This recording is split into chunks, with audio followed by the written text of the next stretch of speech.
Speaking at a public meeting at Craddock Road, Nevis, CCM's leader Mark Brantley said the party is agitating for reform and a paradigm shift in the way Nevis is treated in the federal arrangement. With the signing of the Charleston Accord that brought into being the political coalition called Team Unity, which formed the federal government after the 2015 elections, the matter of equitable sharing of the revenue derived from the Citizenship by Investment program was a core element for CCM's participation.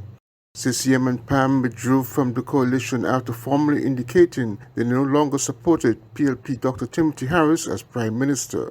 According to accounts from CCM and PAM sources, Dr. Harris refused to honor the Charleston Accord that he signed and to be equitable in his treatment of Nevis.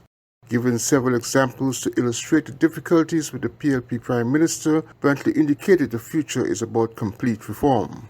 You know, we have something called a surcharge that was introduced years ago. And that surcharge was introduced to try and balance the rising cost of fuel. It should be up and down based on the cost of fuel. Well, it's been up and up recently. But in St. Kitts, they get relief over in St. Kitts from the fuel surcharge. You know why? The same citizenship by investment money. Now, how could it be fair that our brothers and sisters in St. Kitts are getting relief from our passport money for the fuel surcharge, but in Nevis, the people have to pay the fuel surcharge?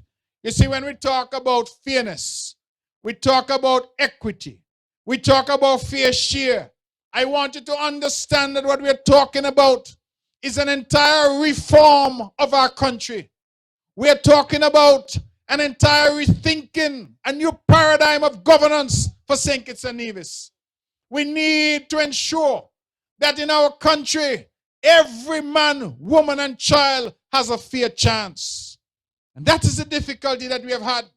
And that is what we have experienced in Bastille. That they believe that the people of Nevis are somehow second class.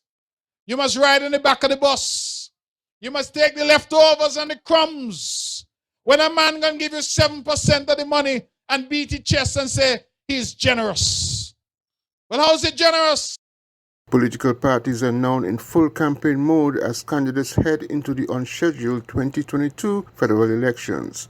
Glenn Bart reporting for SKN Newsline.